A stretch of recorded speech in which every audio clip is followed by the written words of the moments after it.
एक बार loan default होने पर कितने साल तक खराब रहता है सिबिल स्कोर? लोन लेने वाले जान ले ये जरूरी बात। सिबिल स्कोर की हवा ऐसी होती है कि उसकी लहर हर कोने तक पहुंच जाती है। मतलब कि आपके सिबिल स्कोर की नेगेटिव रैंकिंग हर बैंक और फाइनेंस एजेंसियों के पास पहुंच जाती है। आइए जानते हैं इसके बारे में विस्तार से। समय पर ना चुकाने पर यानी लोन डिफॉल्ट होने पर आपका सिबिल स्कोर खराब होता है। जैसे परीक्षा में कोई बच्चा बैठता है और ठीक से पेपर नहीं देने पर नंबर अच्छे नहीं आते, बाद में उसी कम मार्क्स के चलते बच्चे को अच्छे कॉलेज में एडमिशन नहीं मिलता। यही हाल लोन लेने वाले और डिफॉल्ट होने वालों के साथ होता है। लोन नहीं चुकाने पर डिफॉल्ट की बदनामी मिलती है, जिससे आपका सिबिल स्कोर खराब हो जाता है। अगली बार कहीं भी किसी भी बैंक में लोन लेने जाएं तो या लोन नहीं मिलेगा या मिलेगा भी तो भारी फचड़े के साथ ज्यादा ब्याज पर मिलेगा। अब सवाल यह है कि सिबिल स्कोर क्या जन्म जन्मांतर के लिए खराब हो जाता है? क्या उसमें कोई पाबंद लगने या सुधार करने की गुंजाइश नहीं होती है? अगर ऐसा होता तो लोग शायद कभी लोन डिफॉल्ट नहीं करते।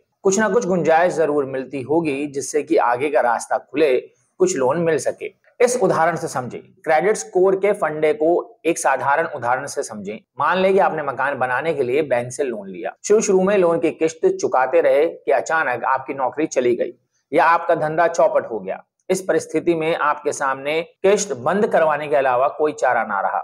ईएमआई बंद होते ही बैंक ने आपको डिफॉल्ट की श्रेणी में डाल दिया। बाद में आर्थिक स्थिति ठीक हुई और आपने किस्त की बाकी बचे पैसे और उस पर लगे ब्याज को भी बैंक में चुका दिया। तो इससे आपको लगता होगा कि जो सिबिल स्कोर खराब हुआ होगा उसकी भरपाई हो जाएगी। आपने उम्मीद तो ठीक रखी, लेकिन जानकारों का कहना है कि सब कुछ करने के बावजूद कम से कम 2 साल तक सिबिल स्कोर खराब ही रहता है। लंबित किस्त चुका दें या उसका ब्याज भी भर दें, 2 साल तक सिबिल स्कोर नहीं सुधरता और इसका घाटा कई वित्तीय जरूरतों में देखा जाता है।